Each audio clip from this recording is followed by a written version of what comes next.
on a la fonction fx qui est définie par sinus de x cos x. Donc la fonction x et la fonction cos x sont dérivables sur R. Aussi, on a la fonction sinus x et les dérivables sur R.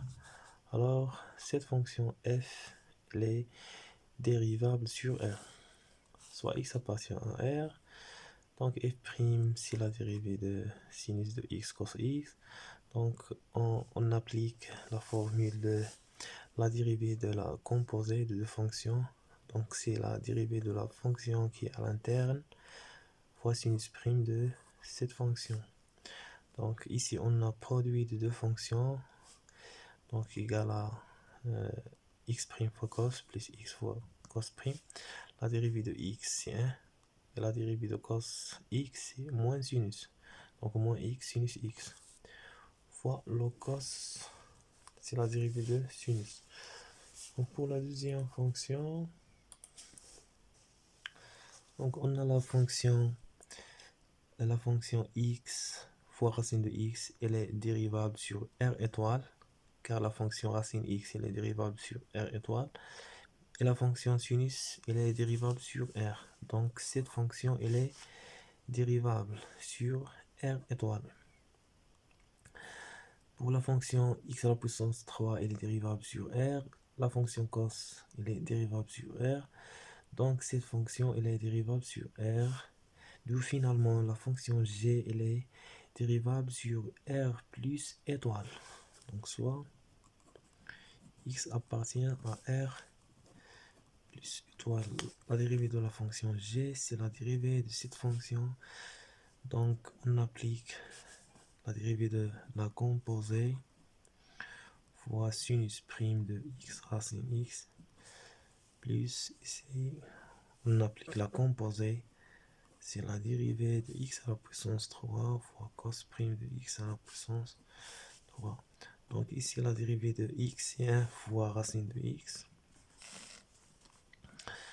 plus x fois la dérivée de racine x. Donc x fois 1 sur 2 racine x fois la dérivée de sinus cos de x racine x plus donc la dérivée de x à la puissance 3 c'est 3x carré cos prime, donc c'est moins sinus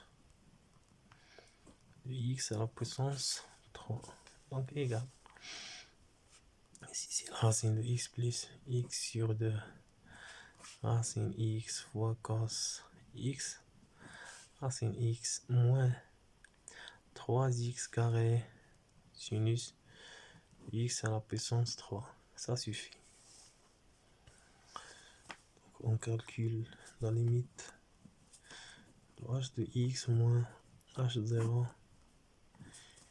x moins 0 lorsque x tend vers 0. Donc c'est la limite x tend vers 0 h de x, donc c'est x carré sinus 1 sur x, h0 égale à 0 sur x moins 0 égale à x. X tend vers 0, je simplifie par x. 1 sur x, donc égal. Lorsque x tend vers 0, 1 sur x tend vers l'infini. La limite de sinus en l'infini n'existe pas. Donc on va faire un encadrement. Donc on a sinus 1 sur x en valeur absolue, il est inférieur à 1. Donc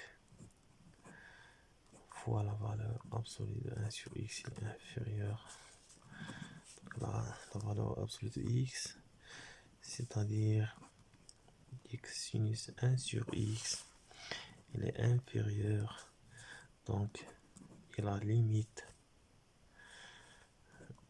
égale à 0. Donc la limite de x sinus 1 sur x égale à 0. Lorsque x tend vers 0, alors la limite de x sinus 1 sur x, x tend vers 0, égale à 0. Donc h dérivable en 0, on a h' 0 égale à 0. Donc la dérivée de la fonction h sur r étoile. Soit x appartient à r étoile. Alors on a la fonction h de x égale à x carré fois sinus 1 sur x. Cette fonction elle est dérivable sur r étoile. La fonction sinus sur r. Donc la fonction sinus de 1 sur x dérivable sur r. La fonction x carré dérivable sur r. Donc elle est dérivable sur r étoile. Donc la fonction h elle est dérivable sur r étoile. Alors pour la dérivée, donc h' égale h' ici égale à prime de cette fonction.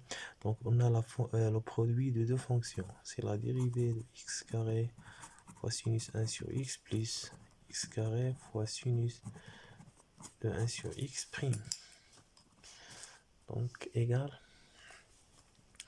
la dérivée de x carré c'est 2x fois sinus 1 sur x plus x carré. Ici on a la composée de deux fonctions. Donc c'est la dérivée de la fonction à l'interne fois sinus prime de 1 sur x. Donc 2x sinus 1 sur x plus la dérivée de 1 sur x c'est moins 1 sur x carré fois la dérivée de sinus sur cos. Donc c'est ça. Si vous simplifiez par x carré, donc c'est 2x sinus 1 sur x moins cos 1 sur x.